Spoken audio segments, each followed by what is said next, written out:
instead of trying to, push away a human experience or something that happens naturally, go towards it and get more curious about it. So I'm noticing that I'm comparing myself here. What's going on for me here? What's actually maybe the value that's not being met or a need that's not being met? What is it about maybe this person that I'm seeing on social media? What is activating for me here? That takes it out of comparison and back to a sense of self.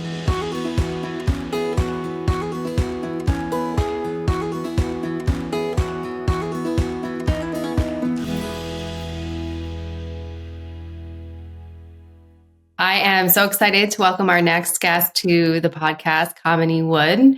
It is a pleasure to have you. And you and I had the opportunity to speak offline, and we had such an amazing conversation. And I think both of us were like lighting up with the things that we were talking about. So I know there's so much to share here and share with our audience. So welcome and thank you for being here. Thank you for having me. I'm excited to be here with you. Thank you. Share with us, and I was sharing with you offline that I did a little more research about you and your journey, but if you could share with us kind of how you've come to your work and what your work is. Sure.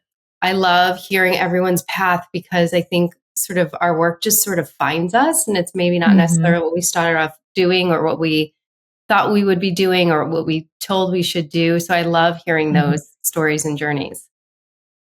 Well, that fits me exactly. Really, when I started in the business world over 20 plus years ago, I found myself as a project manager and then working my way up, so to speak, the ladder to running a project management office. And after that, ended up growing and running a law practice. In both of those roles, though, what I kept finding was that I was drawn to the people part of the work. And what I mean by that is really working with individuals to figure out what it was that they were needing in order to be successful or to just support them in terms of how they wanted to grow and evolve. So that was happening for me professionally. Now, personally, during that whole time period, I was becoming a mom, and I was becoming a mom times 5, as you and I chatted about.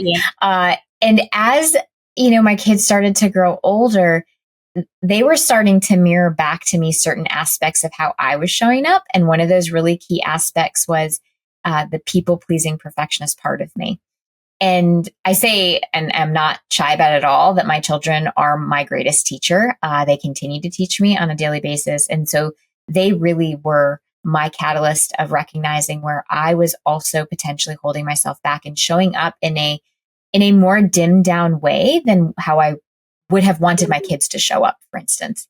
So I kind of embarked on that personal development journey of just understanding what that was about for me. What was that people-pleasing perfectionist part of me about?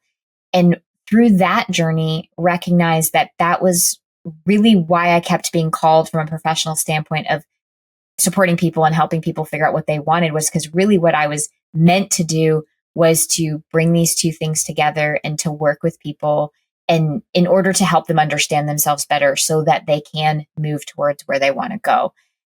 Only in hindsight did I recognize that my 7-year-old self knew this, because my 7-year-old self originally had wanted to just talk to people. That was what I had said that I wanted to do at 7, was I just want to talk to people and help them. Didn't really know what that meant, and kind of like dropped it along the way because of being that high achiever and just sort of what's expected of me and what's the normal way to go about things. So anyway, here I am now living into what my 7-year-old self really wanted to do, which is literally sit and talk to people and really support them and help them understand themselves on that deeper level so that they can choose for themselves what it is that they want and how they want to get there. Yeah. Wow. What a journey. And it's so fascinating and interesting to hear that your 7-year-old self knew that. And it's interesting to hear that age, because I think at that age, you're still so innocent and you're not influenced by internal message so much. And you're still curious and you're still exploring. And then it's like all this outside noise that comes in that starts to change our own narrative and sort of shift, or inform like what we do or what we work towards. Absolutely. And that's what we say is like our younger self knew who we were.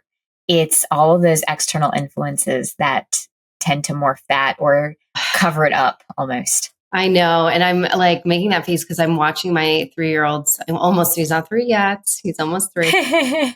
Um, I'm just watching him and I'm like, I don't want anything to take away from Mm, his curiosity, his innocence, his excitement. And I think those things as I look at him and I think about there will be all these influences that shift things and pull you away from like your authentic self. And I will do my best protect that or help him protect that, but it happens. And that's, a lot of what we talk about here is sort of that external noise or those achievements or those milestones that we mhm, should reach. And mhm, you mentioned high achievers, and I know you work with high achievers and perfectionism. And it's a lot of the clients I've worked with, a lot of women that I see are just super ambitious, like high achievers, high performers, and that you follow that blueprint and are very successful at that, but then find themselves, unpartnered or, you know, older and freezing their eggs. And there's a lot of anxiety and angst about that. I know you and I spoke about this, but I'm curious how mm. that shows up in your work. Well, I think, to your point, I do think that there's this almost a blueprint, especially for high achievers, that's given out that, you have to keep pushing yourself and pushing yourself. And if you were to take a step back from that, you're going to fall off, right? It's almost, you and I have chatted about this where it's almost like a covert shame that happens where it's like, if I don't continue to push myself, then therefore I'm not going to be able to achieve the things. And therefore, if I don't achieve the things, somehow I'm a failure or I'm bad or there's something wrong with me. Yes. Um, Yes. and I think that that's part of what we're dealing with these high achieving women is that they've been living by a blueprint that they didn't actually have any agency to write. Mm, And that's really what it comes back down to is giving ourselves permission to take back that agency to create the blueprint that's right for us. And that might also mean recognizing that timelines are defined by just you. They're not defined by some external source. yeah. How do you help your your clients, the people you work with, make those shifts? Because I see the value of that in so much, and I just think it can be really difficult to quiet out the Mhm. external noise. You and I have talked about comparison. I want to talk about that more here, how to deal with that. But yeah, how do you help people make that shift to take that Well, agency it's back to rewrite yeah. the blueprints to let go of the timelines? Yeah. The very first thing that I think that it requires is more self-awareness because what happens is we're going through life and we've taken on these narratives or these beliefs and we're operating from that place. And so the very first thing is to start bringing to awareness what are some of those narratives or false beliefs that we're operating from because we can't do anything unless we're conscious of what those narratives are. Mm, That's number 1. Number 2 is coming back home to self. And what that really means is taking the time to go back into understanding what's meaningful for you. Where do your values lie? Not just the ones that you're brought up with or the ones that you've kind of assimilated from either culture that you've grown up in or even society for that matter, but where are your actual true core values? What are they and where do they lie?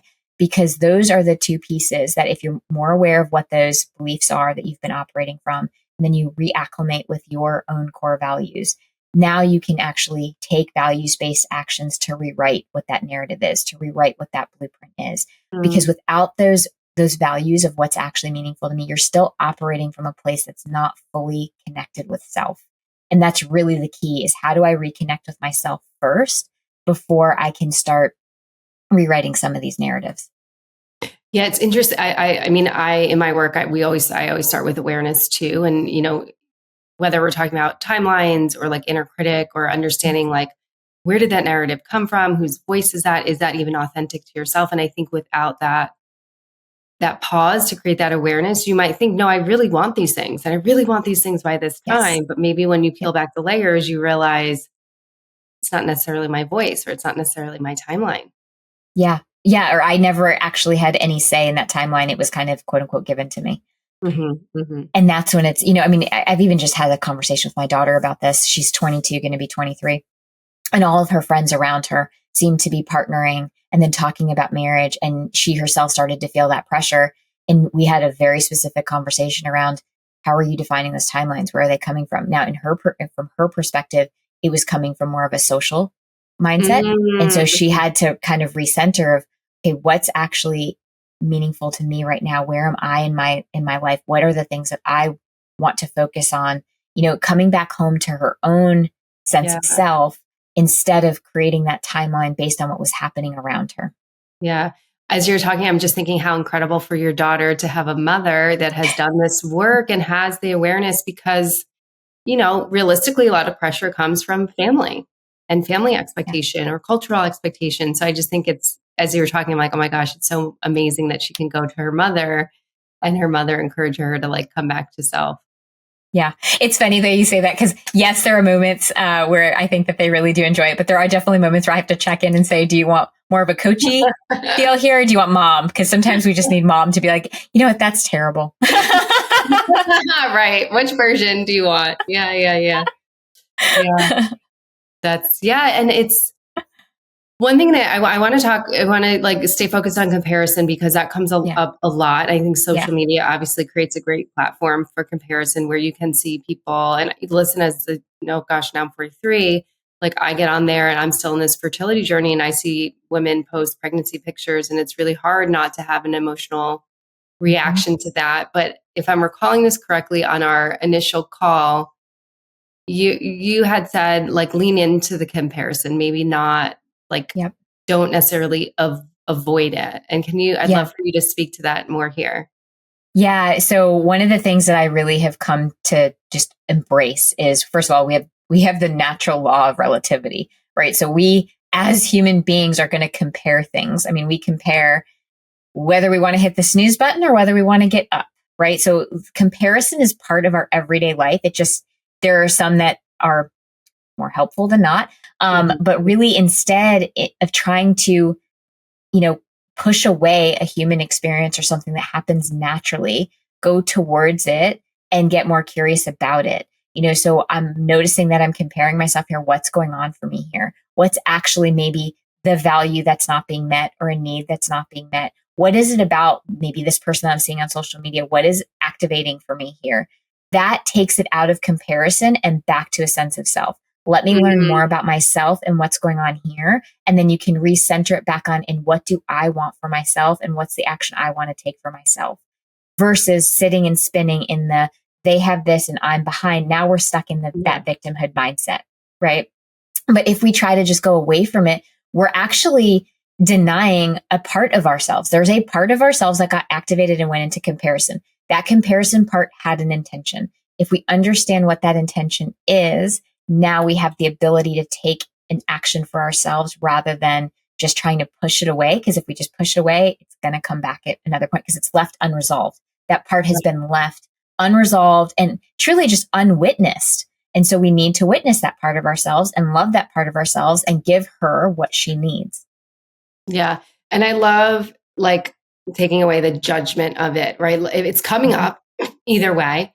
And so, mm-hmm, and I work with my clients a lot in sort of that space of the adding the secondary emotion. Like it's coming up either way. So there's then this choice of like, what do I do with this? I can like shame spiral or be in that right. victim mode of, I don't have this, I'm never going to have this. Or I love what you're sharing and suggesting is like lean into it and try to understand what it's saying to you. Yes. Yeah. Yeah. Because if we don't, again, we are denying parts of ourselves. And that's actually a sense of covert shame if you think about it, because you're denying parts of yourself because they're wrong or they're bad. And Mm, so it's a way to recognize like it's just another way that we shame ourselves when we deny those experiences or those parts. yeah. Shame's a big one. And so how do you Mm-hmm. work with your clients with shame? Oh, shame is such a big one. And really, what we work on is, first of all, witnessing it because shame will continue to grow when it's not witnessed, when it's kind of left to fester and foster in the darkness, right? I equate it to mold. It grows in the Yeah. darkness and in the wet. So we need to kind of shine light on it and dry it out. I know it's kind of a grotesque metaphor to use, but it's the best one that I have. And so that's what we do, in our sessions. It's like, okay, speak it out, not because we're speaking out and we're going to live into it, but it's like, we need to witness what's being said here, because the more we just let you sort of keep it in the background, the more you continue to shame yourself. And so once it's witnessed, we can then break it down and say, well, what's actually true? And also going back to what we said earlier, like, whose voice is that? Where did that come from? Wow, that's not even my story. I've been taking on this. There's something wrong with me. And that's not even true. It belongs to, the person from like elementary school who decided to tell me that. It's coming back to that sense of self. And I said it before, autonomy, agency, owning the pieces of yourself. Yeah. I think obviously the piece agency is so important. I think what gets hard is feeling like you don't have it, especially in the spaces of relationship or fertility or mother, whatever, because those are things that we feel like we can't control. And as high achievers or perfectionists, like, we like control. Absolutely. Mm-hmm. And yeah, how would you work with that? Like, how can having agency apply to these parts that feel so out of our control? I really honor that question, because you're absolutely right. As high achievers, that's what we really seek a lot of times, is control, because control gives us a sense of safety. So when we're in these situations where there are certain things that we don't control, like for instance, we don't have full control over our body, but we still have agency. We can capture agency over how we choose to respond, how we choose to speak to ourselves, how we choose to honor ourselves, and that self-care aspect of it. Because we don't have control over what's going on with our body, for instance, in certain aspects, but we do have ownership and agency over how we then take care of ourselves and what it is that we're saying to ourselves. Yeah. Agency doesn't necessarily mean control, right? Control is wanting to own pieces. And instead it's, what can I and how do I choose to respond? Not react, but respond, because that means that we're slowing down, taking into account what's really happening for us, what it is that we're experiencing, what it is that we're feeling, and then from that place, taking an action. And I just always say values-based action, because it's what's meaningful for me here. And that's how we can break down, that barrier of like, but I want to have control and agency. It's noticing that there is that slight distinction. Yeah. I love the distinction you made between respond and react too. Yeah. That was very powerful hearing that, because it's so true. Like, the respond is more thoughtful and you take that pause, and the react is maybe not as thoughtful. Yeah. Reaction generally tends to be very emotionally charged. Like, it's based from an emotional charge place, versus when we take time to respond, we've connected back to self, we've connected back to the present moment, and then we make an active choice from that place. Yeah. I totally agree with that. You have mentioned a couple of times, and it's a lot of the ways that I work too, like value based. And when I introduce this idea to my clients, they look at me like I'm kind of crazy, because they're like, what? And then Yep. it's so funny, because I ask them to kind of step away and think about what their values are. And someone will come back and they're like, I didn't know. I had to like Google what some of them were. I didn't really know. So I'm curious your experience with that work with your clients. Like, is it similar that they're not, which is fascinating to really think about that, I work with all adults. So to ask that question and them not know what they are says a lot about what is driving us, how clear we are or connected to a sense of self. Yes. Oh my gosh. It's so funny, because a lot of people, when I first say values-based action, they look at me and like, what? What does that even mean? So similar experience. And yes, a time after time, they'll say to me, Kamini, I have not ever actually taken the time to figure out what my values are. Because the truth is, we grow up, we kind of take on whatever we were told and whatever form we were brought up with, or we've assimilated again from society or culture, and we kind of just autopilot our way through. And so my experience with this is slowing people down and having them do that work of really figuring out what actually is meaningful for them is probably the first time that they've done that in their adult life, where they're recognized like, oh my gosh, like this is actually what my values are. And this whole time I was operating maybe with my parents' values as the go-to. And I'm realizing, wow, there's this difference between where they were and me. And it's not about judgment of our parents. It's just saying, oh my gosh, I need to give myself, going back to permission, to live the life that is meaningful for me, not the one that was somewhat kind of projected onto me from Right. wherever the source Yeah. may have been. Yeah. And I do find that people struggle with it. Those values sort of exercises that we do in the beginning, they definitely struggle with coming up with those values. And then, of course, I get, though, I can't come up with 5. What do you mean 5? All of these things are I important say 5 because too. right? Because again, it's like, well, yeah, all of those are important and nobody's saying that they're not. But if you really go down into like what truly drives you at the core of your core, what are those meaningful things? That's where the work really starts, because that's when you're really reconnecting with that self, and that self that was there from the moment you were born. It's Yeah. just that that's been layered over all these years. Oh, layered and layered. Yeah, it's my feeling in my work with my clients that, when you're really clear on those values, and you have like seasons where things are off, or you're not feeling great, or you're more anxious or more just depressed, it's like you're further away from your values. So the more closely connected you can live, operate, decide, move through the world connected to your values, the better you're going to feel. But if you're thinking about it as we're talking about it, if you're operating on someone else's values, it doesn't matter how closely connected you are to them, you're not going to feel great. And I think a lot of women end up in this place where we're told, marry by this time, babies by this time. Mm-hmm. Those are like the values or the blueprint. And if it's not true to who you are, you're in distress. Yes, yes, because the whole time you're telling yourself you're doing something wrong or there's something wrong with you. So now you're just continuing to shame yourself. And so it's going to lead you down a path of sadness and depression and isolation, because this whole time you're thinking that I'm not living up to what I should be doing. Yeah. And I always say that those values are like that ground zero. They can, even in the most challenging times, we can go back and say, okay, what's even one small thing that I can do that would be meaningful for me right now? And when I say meaningful, that would be the values-based action. What is even one small thing that I can move myself forward with? Because challenges are going to happen. I mean, life's going to throw whatever curveballs that it has in store for us. And it's not about trying to avoid those. I mean, pain is part of the human experience. Our choice, though, is, do we suffer, right? Do we sit in it and suffer, or do we recognize that we still can move through it? And if we go back to our values, it can be that almost like that floaty, so to speak, if this is how I can navigate those waters. Yeah. Yeah. And yeah, again, the value of identifying your values is so huge. Have you seen in your work, or I'd be curious, like, to share an example of someone you'd work with, you've done this values work, and there's this huge like epiphany that this is totally not my path. This is not someone else, this is someone else's blueprint. Well, I mean, it happened in the course of motherhood with somebody who, the blueprint was you needed to be a mother by a certain time in life. And the values were very clear that she still wanted to be a mother. And so it was redefining what motherhood could mean.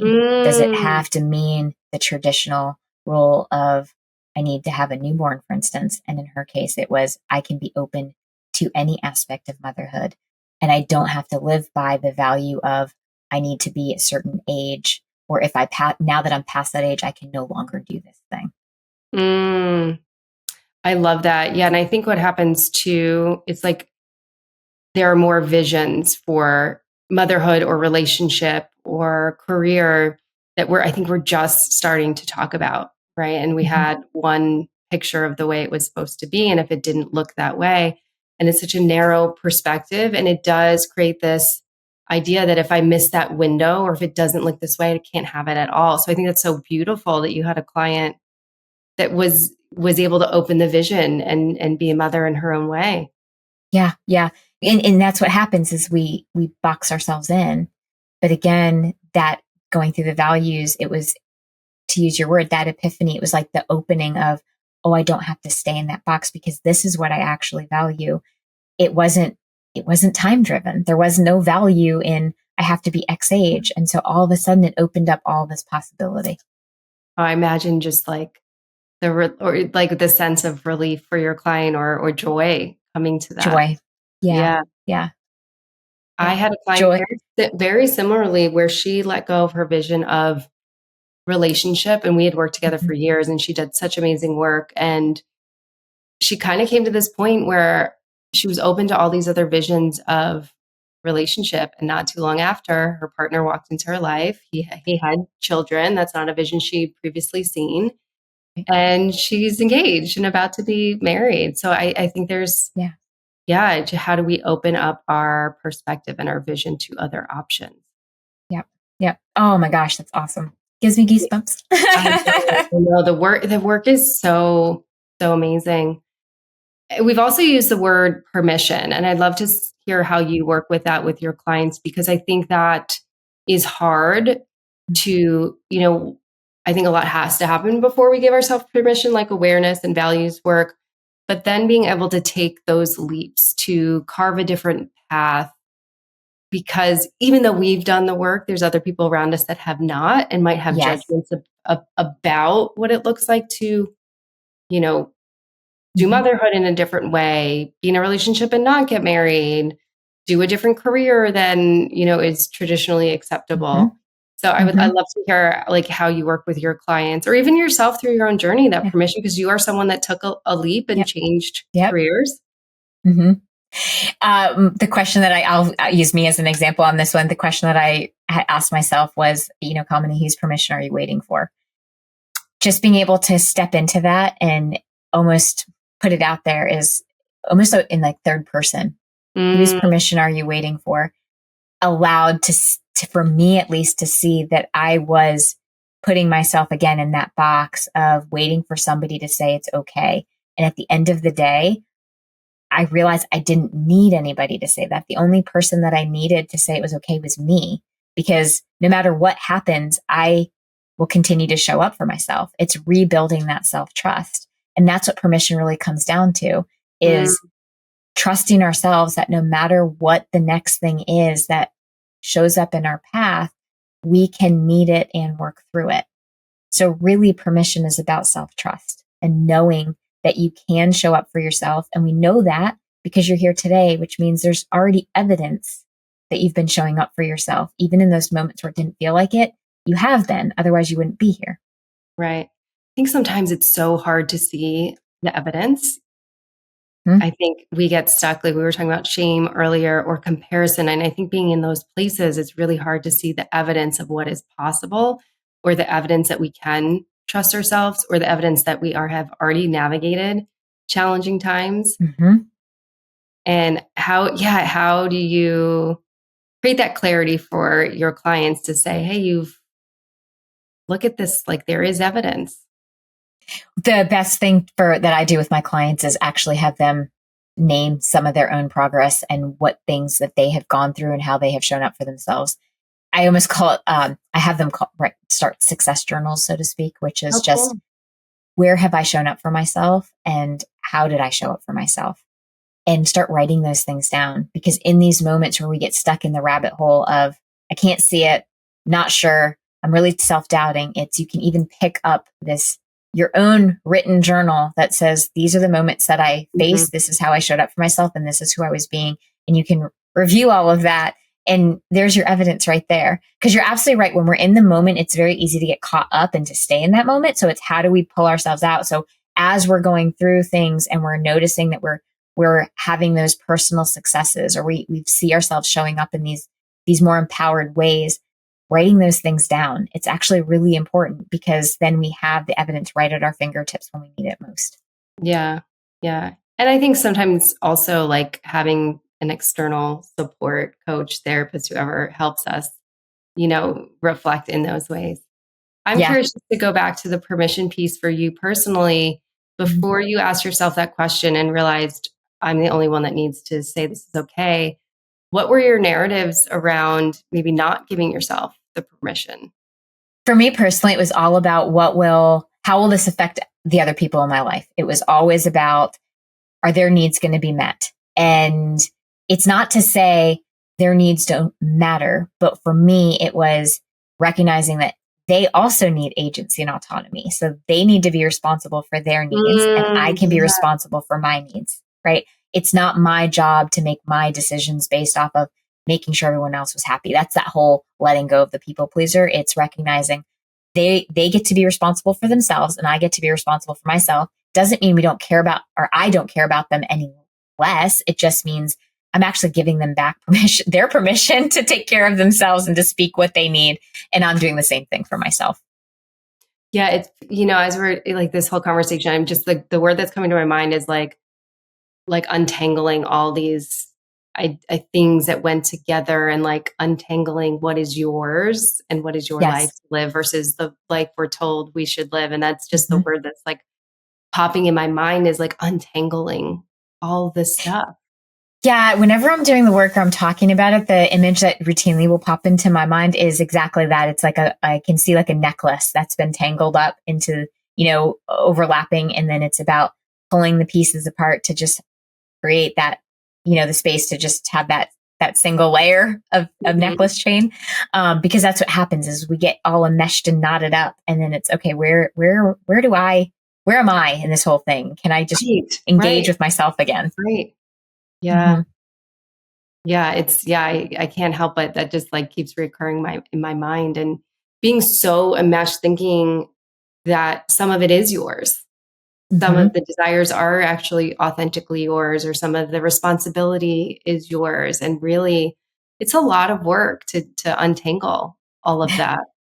Have Which you? is why I think people shy away from it, right? Because it is Work. work. It's not Yeah. it's not necessarily, it's not passive. That's what I always say to people who reach out, is this work that we're going to do is not passive. It's a very generative practice that we're engaging in. Yeah, and just emotionally what it means to kind of dismantle some of this stuff and sort of come to the realization that it wasn't authentically yours, or that it was projected on you, is hard to hold too. So it is, yeah, it's not easy by any means.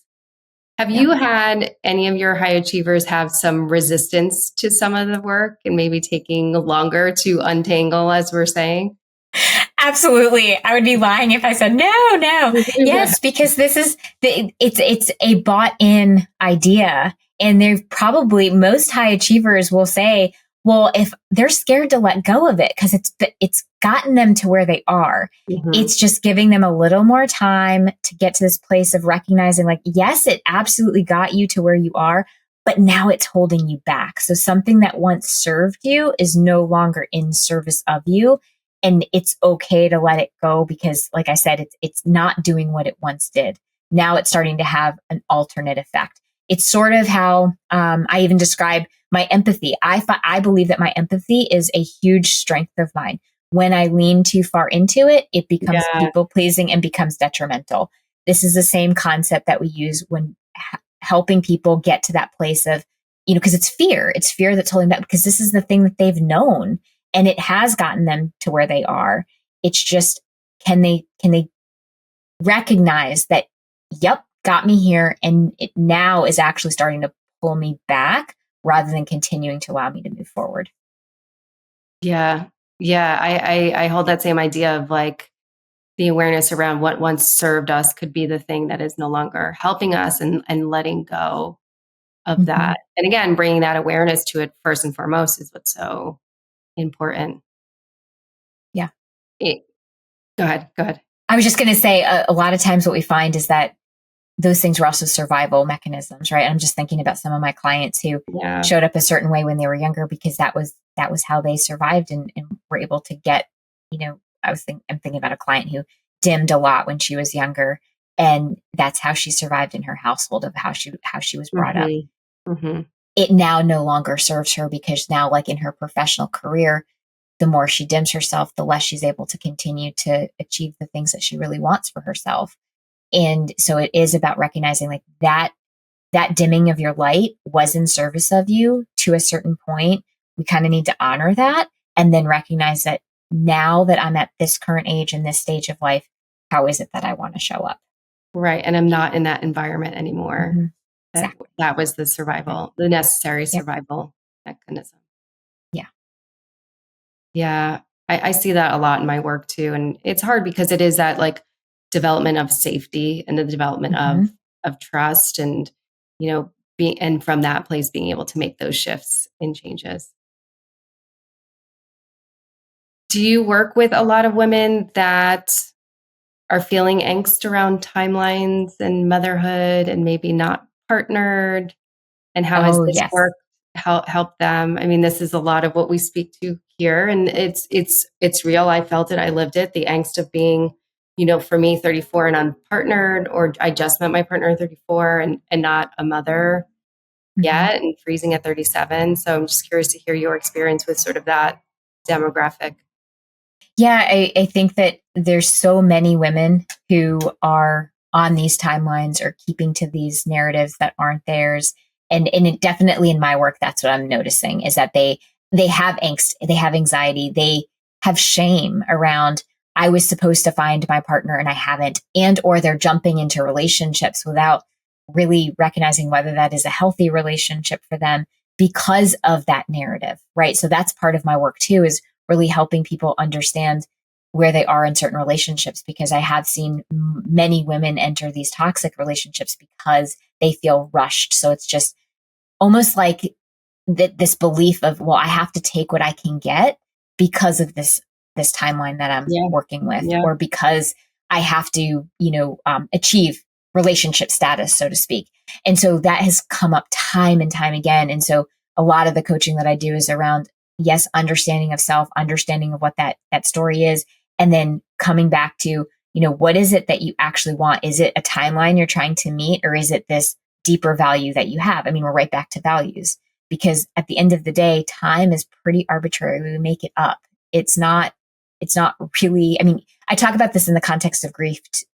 Really, that's when we can really see it, where, grief doesn't know time. We can lose somebody today, and Hmm. 10 years from now, we can still be sad and activated by a memory of them, Yeah. because it doesn't know time. So that is a great way to look at how time is kind of made up. There's really not a rule. We're the ones who get to make the rules. So if we can make the rules, we can change the rules. Yeah. I agree with that. But as I'm listening, I'm thinking about in the context of like the fertility space Mm-hmm. and the biological time, which, I think those narratives are being wonderfully dismantled. And they're like, you don't like your fertility doesn't die at 35. But I think there is some reality to, age and fertility. So There in is that a there, time, yeah, I agree with you that there is some that, again, that sort of looks at control, where we don't control certain things in terms of fertility, in terms of our inner body. It goes back to that client that I was mentioning. Um, it's what's the value? Is it fertility or is it motherhood?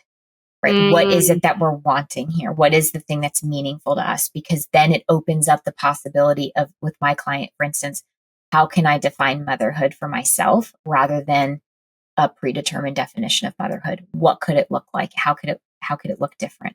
So yes, to your point that time, there are certain things that we don't control in terms of time, because I mean, life itself is time limited. We're only here in this physical being right. for an unspecified amount of time, but it's within those constraints. How do we redefine what that looks like, if that makes sense?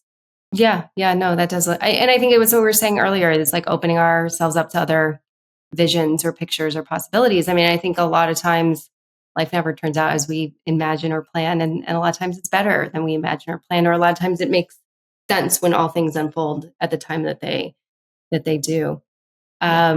One other question I want to ask you, because this comes up a lot in my work. I struggle with this myself, especially as, again, like perfectionists, high achievers, ambitious women, is how do you help women navigate uncertainty and unknowns and gray Yes. areas? Because I think a lot of the things that we're talking about and do talk about in terms of like relationship, motherhood or not, vision, like there's a lot of Mm-hmm. uncertainty in Yeah. those cases.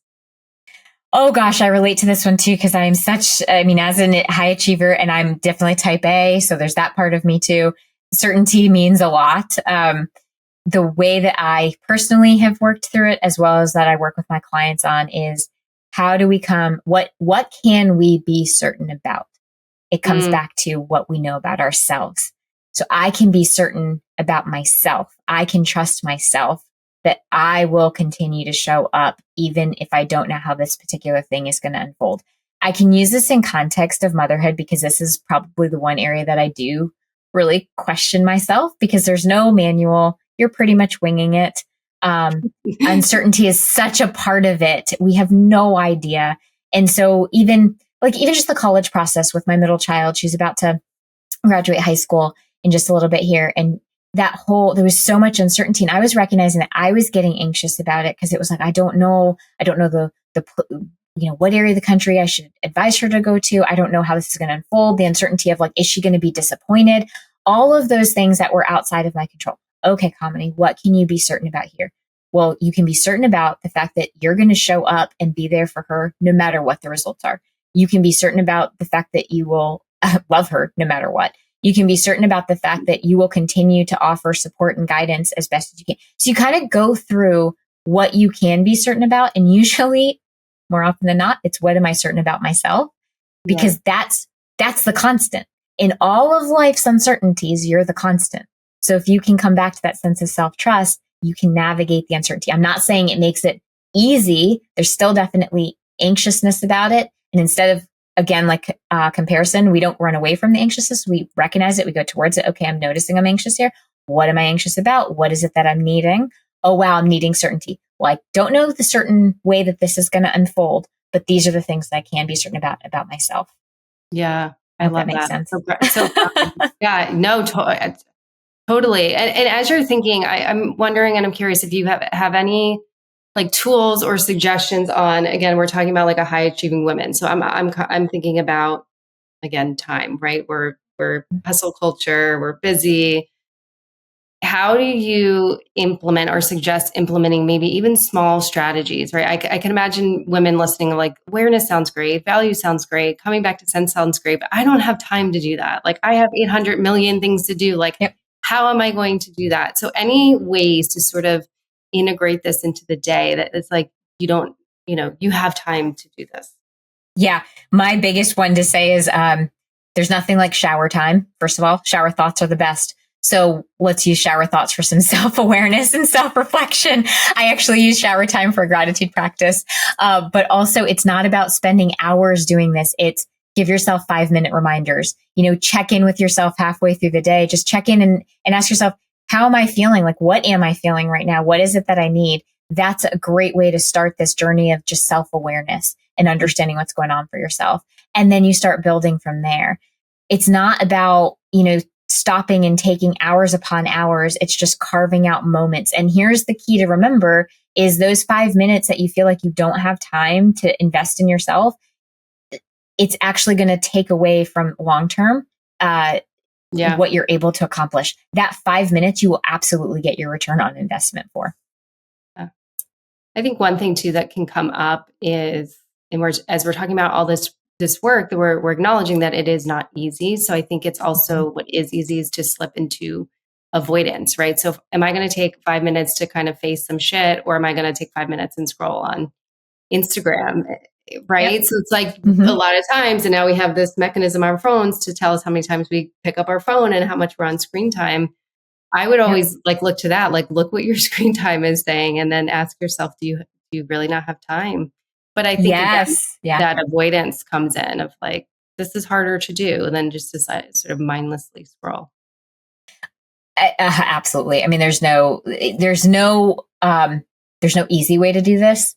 Anytime that we go into self and dive deeper, I mean, I would love to say it's super easy. I think there are people out there who are like, oh, it's super quick, a month and you'll be back to whatever. It's like, give yourself some grace. I mean, years and years of certain patterns and ways of thinking, it's going to take time to unfold. So it's not about rush into it. And as a high achiever, it's like, okay, I want to do this. So I want to do it quickly. It's give yourself the grace to do this in a step-by-step pattern versus trying to get it done yesterday.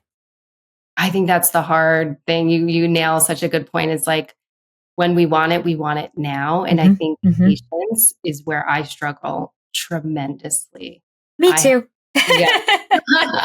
I like patience and for things for myself. Like with my son, I'm like a very patient person. Like, but when I set my desire on something, like I want it and I want it to happen now. And of course I don't have control over those. certain Right. things, sure, but like the big things that really matter to me, I don't have control over those timelines. Yep. Yep. And that's again part of, you know, honoring oneself and saying, okay, there's a part of me that wants this now. And we get curious with it. What's going on here? A lot of times there's fear involved. I know for me, I don't want to Sure. speak for anybody else, but I know for me, it's fear that I won't get it. I'll fail. I won't. So it's like the quicker I can get to something, then I don't have to have that fear of failure. It's like ripping the Band-Aid, so to speak. But then if you understand that, it's like, okay, so what am I really afraid of here? How am I scaring myself? Then we can, again, bringing that to the awareness, we can shift what that narrative is about. It's like, oh, this is like, maybe for me, it's my catastrophic thinking. Like, if I don't do this quickly, it'll never happen. Okay. What's actually true is that it will happen. It's just going to take time. I mean, like, just like baking a cake, it doesn't happen in 10 minutes. You've got to wait for it to go the 25 to 35 minutes, depending on the type of cake you're baking, right? It's reminding yourself that these things, it's okay and so we can shift that catastrophic thinking Yeah. into what's actually true. Yeah. I think too, the staying attached to an outcome, right? And again, we're talking about unknowns and uncertainties, but I will ask you this as someone that has given yourself permission to take a risk, have moved out of people pleasing tendencies. Are you happier?